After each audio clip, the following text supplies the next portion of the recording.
Nous allons coudre ensemble aujourd'hui le duo de débardeurs Spritz.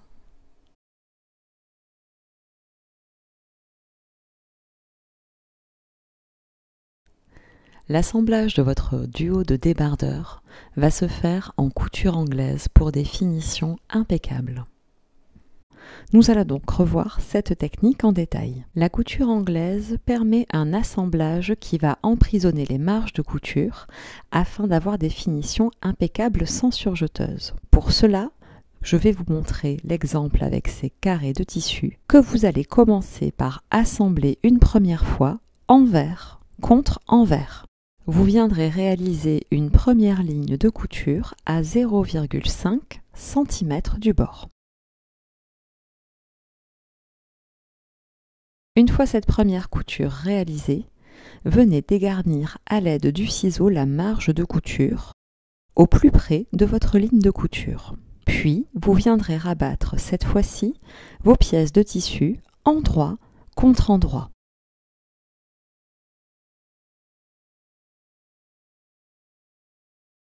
Marquez bien au fer à repasser la ligne de couture précédente.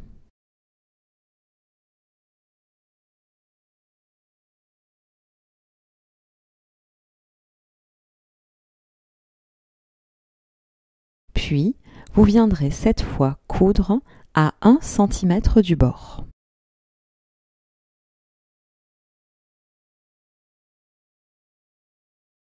Voici ce que vous obtenez une fois votre tissu déployé.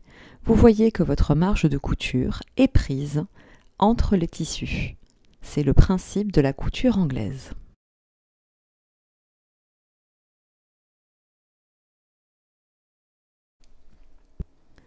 Je vous montre ici en détail notre tissu dentelle coquillage.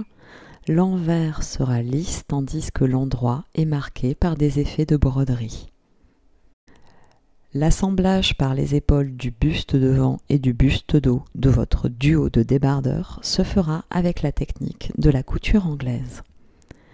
Épinglez vos pièces devant et dos, tout d'abord envers contre envers par la ligne d'épaule.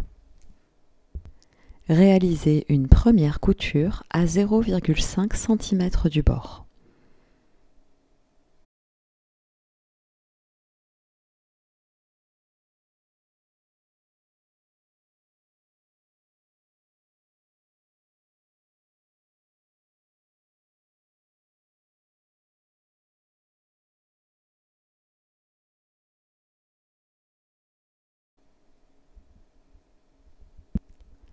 Dégarnissez votre marge de couture, repassez bien, puis rabattez votre buste devant et votre buste dos, endroit contre endroit, en venant bien écraser et marquer au fer la première ligne de couture.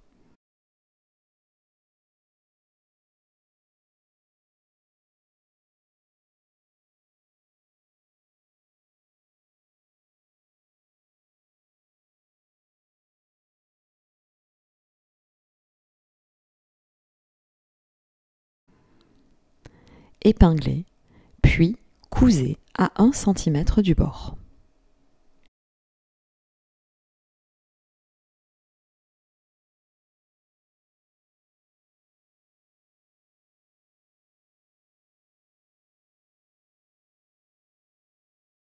Cette étape sera commune au débardeur du dessus et au débardeur du dessous.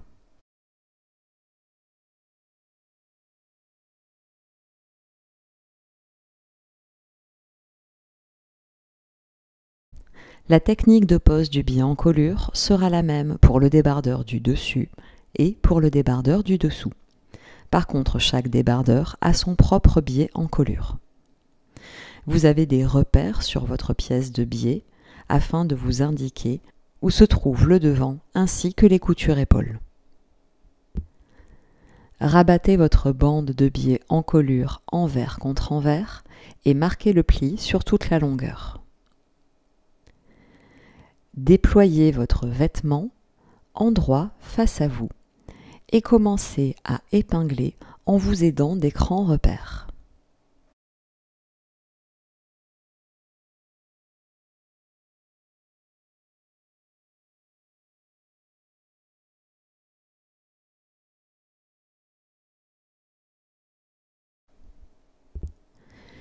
Une fois votre biais épinglé au niveau d'écran, rayonnez sur toute la longueur de l'encolure en épinglant votre biais sur l'endroit du tissu, bord non plié contre le bord de l'encolure. Après vous être assuré que votre bande de biais a la bonne dimension par rapport au tour de votre encolure, vous pouvez venir la désépingler en partie afin de la fermer. Cette étape est importante. En effet, lorsque l'on repasse une bande de biais comme on l'a fait ici pour marquer le pli, on peut être amené à la déformer. Il faut toujours valider la dimension du biais avant de venir le coudre sur une partie en arrondi comme une encolure ou une emmanchure. Dépliez les extrémités de votre biais et épinglez endroit contre endroit. Cousez. Repassez en ouvrant la marge de couture qui a servi à fermer le biais, puis reformez votre pli au fer à repasser. Vous pouvez terminer d'épingler votre bande de biais le long de votre encolure. Cousez à 1 cm du bord.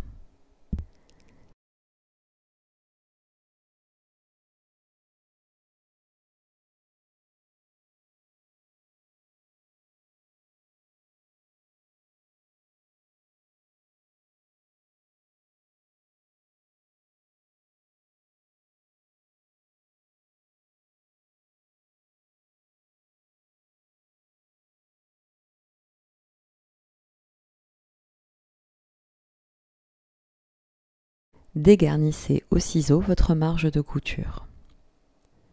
Puis, venez rabattre votre biais afin de le plaquer à l'intérieur de votre vêtement.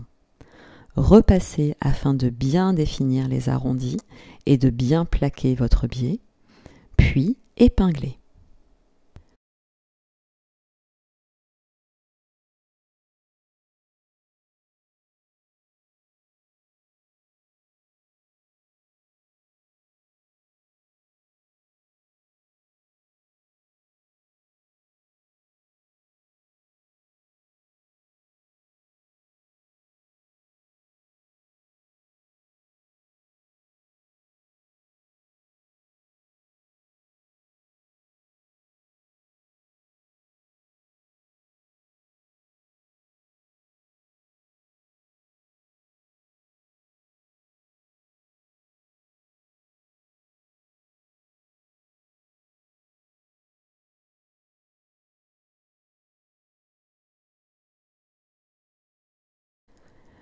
Cousez à environ 0,8 cm du bord. Prenez votre temps, n'étirez pas votre encolure.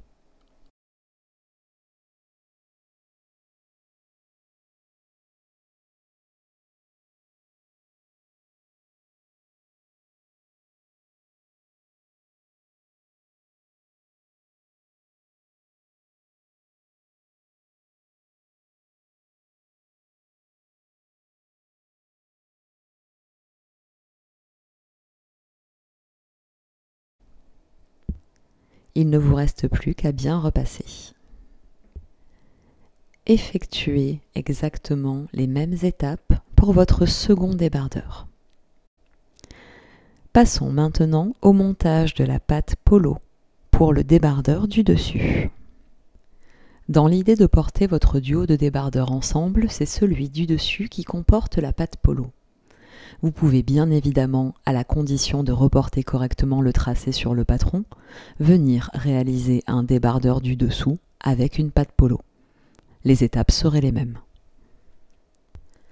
Votre pièce patte polo aura été coupée sur l'endroit du tissu et vous serez venu reporter sur l'envers l'ensemble des tracés nécessaires. Ici, je couds une dentelle, j'ai donc choisi de ne pas thermocoller ma pièce. Si vous cousez un tissu qui ne présente pas de zone ajourée, je vous recommande fortement de thermocoller votre pièce patte polo comme indiqué sur le patron. Mettez votre buste envers face à vous et épinglez votre patte polo endroit contre envers du buste. Vous aurez donc l'envers des pièces face à vous. Il va falloir parfaitement faire matcher les repères A et l'extrémité de votre tracé de patte polo entre la patte et le buste. Votre patte va dépasser de 1 cm du rebord de votre encolure. C'est parfaitement normal. Une fois vos pièces épinglées en suivant parfaitement les tracés, vous allez venir réaliser les coutures qui vont marquer les extrémités de l'ouverture de la patte. La couture part du point A et suit le tracé. Prenez votre temps, la précision est la clé de la réussite d'une jolie patte polo. Si vous découvrez cette technique, n'hésitez pas à essayer d'abord sur des chutes de tissu. Arrêtez bien votre couture au niveau de l'arrêt de votre tracé qui marque l'ouverture de la patte. Faites de même de l'autre côté. Partez du point A, suivez précisément votre tracé et arrêtez-vous pile en bas du tracé.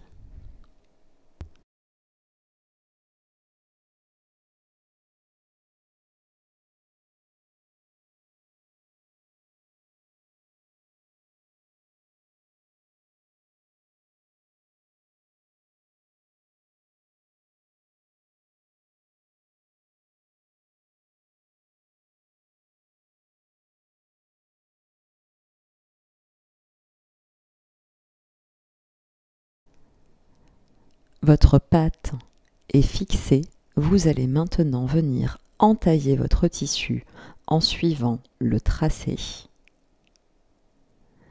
Au niveau de l'angle qui marque l'ouverture, vous avez un petit triangle. Vous viendrez couper le tissu afin de vous positionner au plus près des zones qui arrêtent la couture. Faites attention à ne pas trop aller au-delà, sinon vous fragiliseriez. Mais venez quand même au plus près, sinon vous risquez d'avoir des faux plis.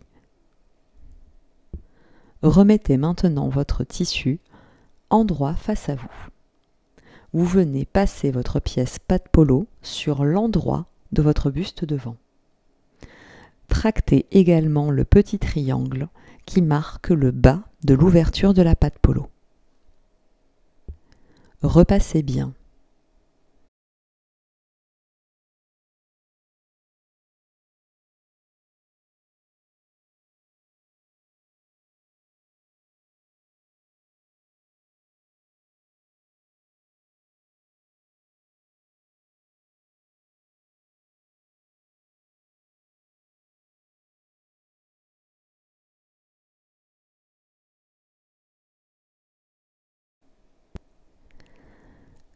Le montage final de la patte polo va se faire en 2 temps.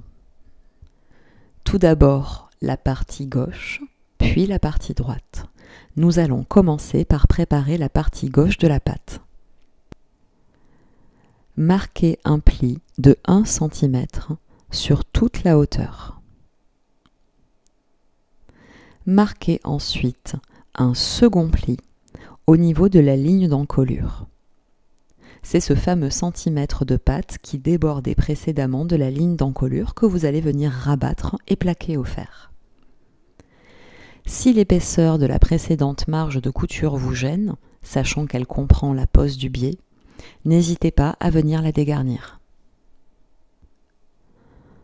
Pour finir, repliez votre patte sur elle-même, envers contre envers. Le bord que vous avez précédemment marqué d'un pli de 1 cm doit venir se mettre juste à niveau de la ligne d'assemblage de votre patte polo avec le buste.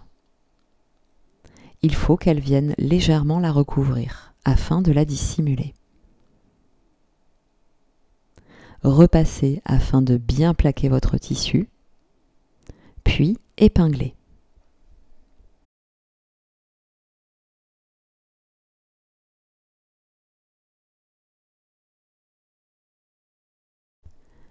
Vous allez réaliser ainsi une couture d'assemblage qui va fermer le côté de votre patte polo ainsi que la partie au niveau de l'encolure. Piquez à 0,2 cm du bord. Soyez minutieuse, cette couture sera visible sur l'endroit.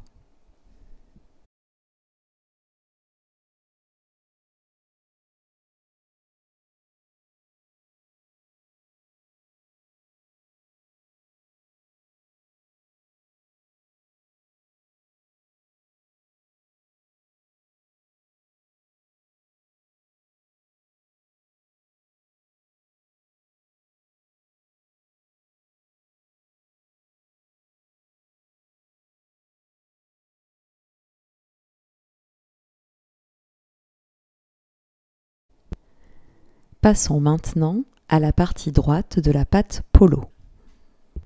À nouveau, repliez le bord de votre patte sur 1 cm et marquez ce pli au fer à repasser. Repliez ensuite le bas de la patte à nouveau sur 1 cm. Tous ces tracés sont également indiqués sur la pièce de patron. Marquez ce nouveau pli au fer à repasser.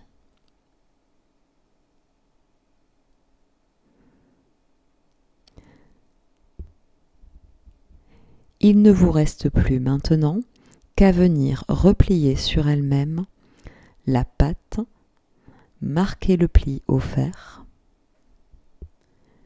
puis à venir rabattre le haut de la patte qui va définir l'encolure.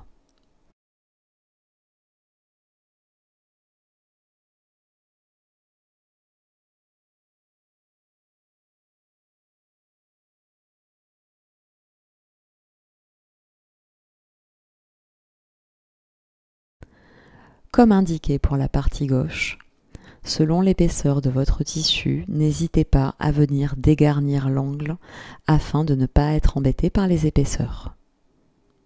Cette zone sera de toute façon enfermée lorsque vous viendrez épingler votre patte. Épinglez votre patte en respectant bien les plis. Le haut de la patte polo va rester libre et la partie droite viendra, lorsque vous boutonnez, recouvrir la partie gauche. Le bas de la patte, quant à lui, va venir chevaucher la partie gauche. Mettez donc en vis-à-vis la partie droite et gauche de votre patte polo afin de les épingler ensemble.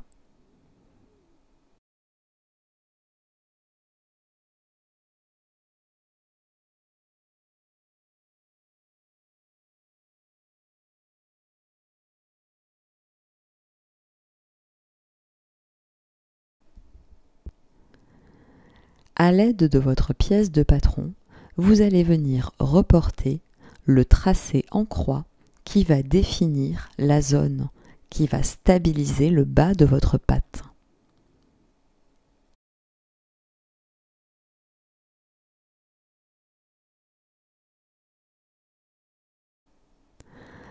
En effet, cette couture va permettre de bien arrêter votre patte polo et de la renforcer.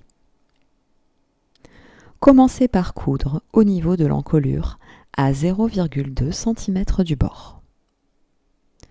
Puis, vous allez continuer à coudre la patte droite sur tout le bord. À cette étape, la partie droite est donc la partie libre, elle n'est pas solidaire de la partie gauche de votre patte polo. Arrêtez votre couture lorsque vous arriverez dans la zone où la droite et la gauche de la patte se chevauchent. Mettez votre patte polo en place, puis venez coudre la partie basse de votre patte qui sera donc superposée droite sur gauche.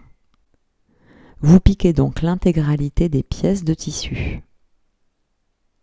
Commencez par une première couture verticale, puis puis une couture horizontale qui marque le bas de la patte, et enfin vous pivotez votre ouvrage afin de remonter en direction de l'encolure le long de la patte droite et de récupérer la couture que vous aviez précédemment arrêtée.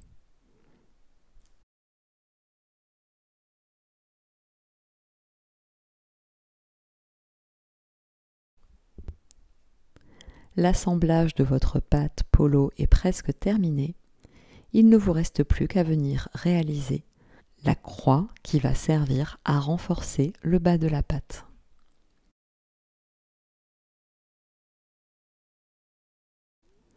N'hésitez pas à reporter le tracé sur votre tissu à l'aide d'un stylo type pilote friction qui s'efface au passage du fer à repasser ou avec une craie de tailleur. Épinglez le haut de la patte afin de la fixer et qu'elle ne vous gêne pas pendant la couture.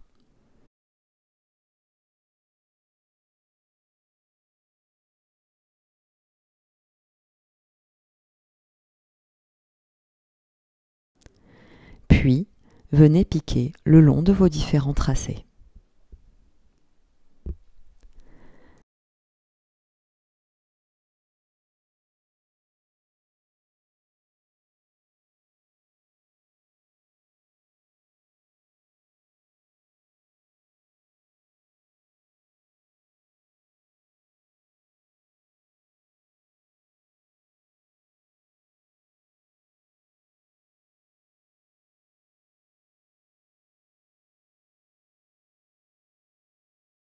Bravo, vous avez terminé l'étape la plus technique.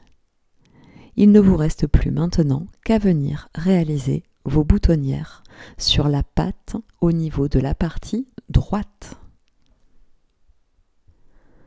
Votre patte polo comporte 3 boutonnières. Ce sont des boutonnières horizontales.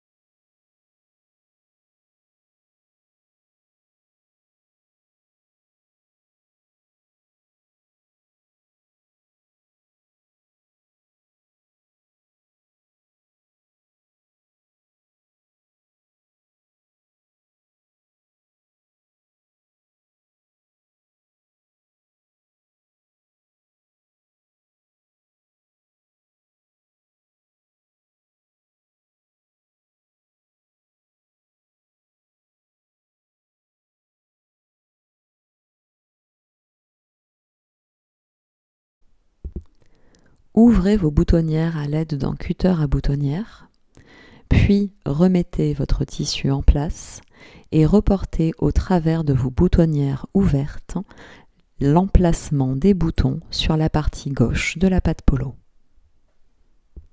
Il ne vous reste plus qu'à coudre vos boutons.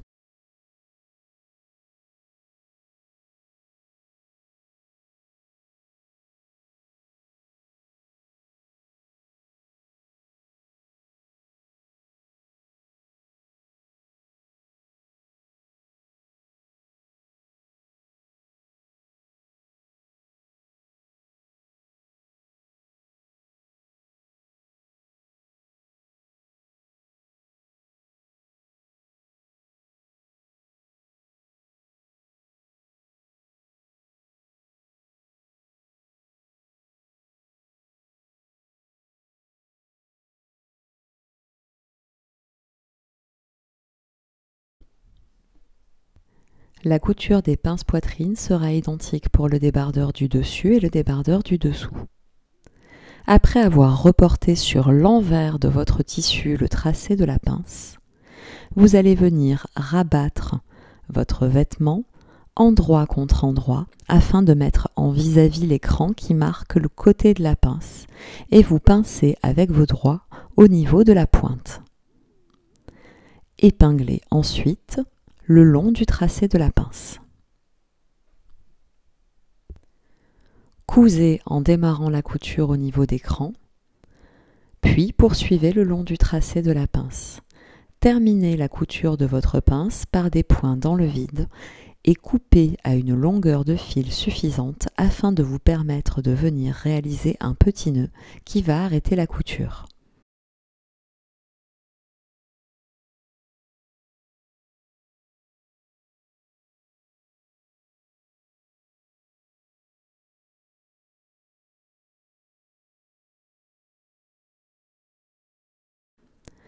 Repassez vos pinces vers le bas.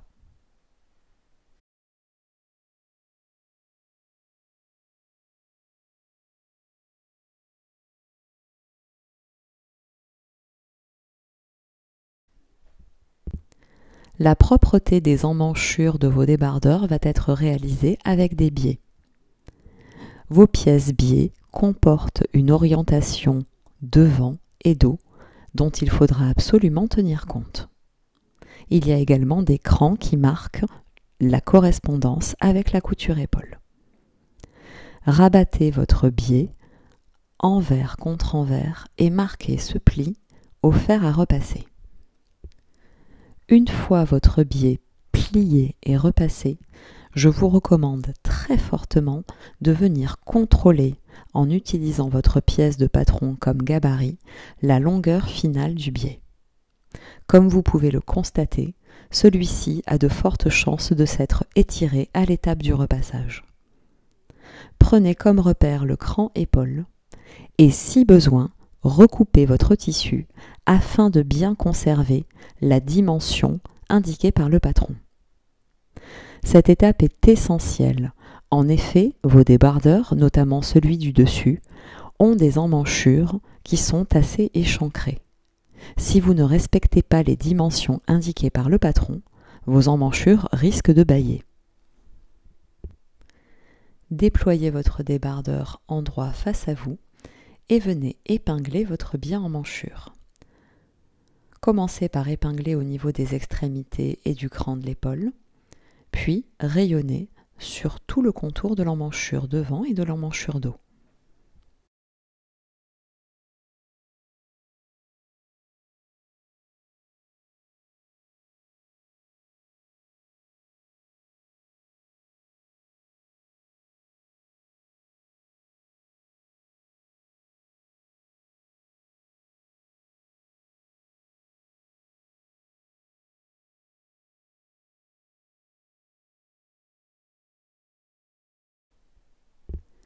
Cousez à 1 cm du bord.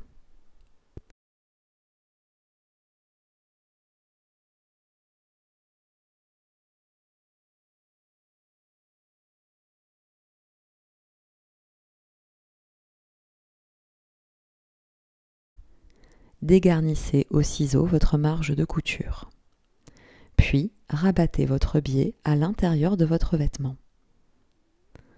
Marquez bien les arrondis au fer, épinglez,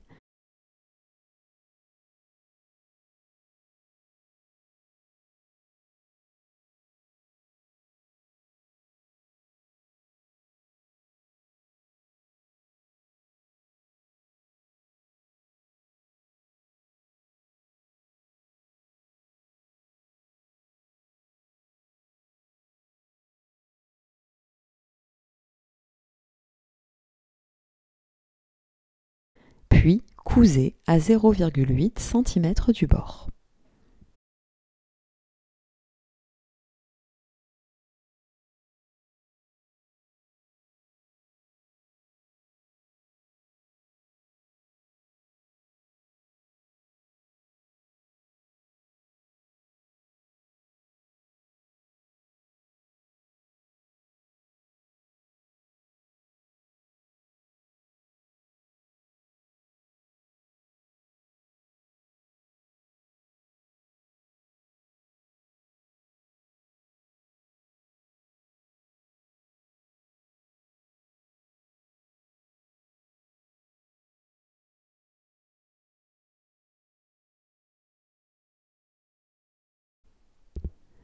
Vous allez pouvoir fermer les côtés de votre débardeur aussi bien du dessus que du dessous.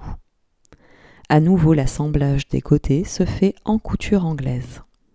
Vous allez donc commencer par épingler votre buste devant sur votre buste dos, par la ligne côté, envers contre envers. Cousez à 0,5 cm du bord.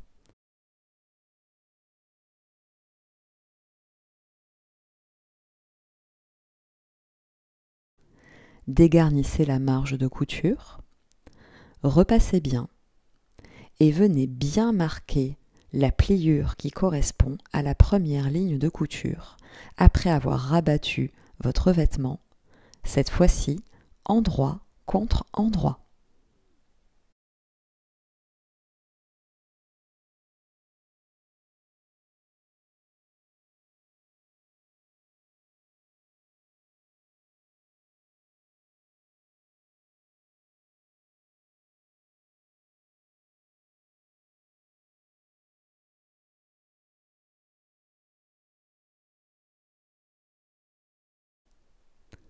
Épinglez, puis cousez à 1 cm du bord.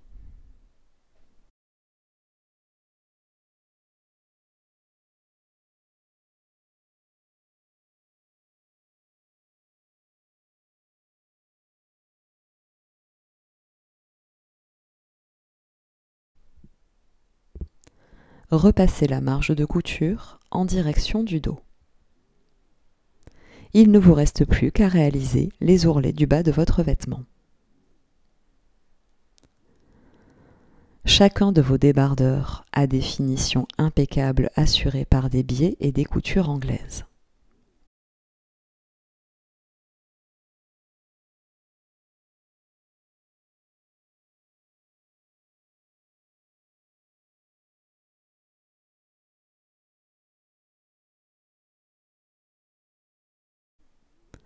Votre ourlet bas va se constituer d'un premier pli sur 1 cm que vous marquerez au fer à repasser. Ici, afin de faciliter cette opération, j'utilise une petite réglette qui permet de repasser son ouvrage réglette en place. Réalisez ensuite un second pli que vous marquerez à nouveau au fer à repasser.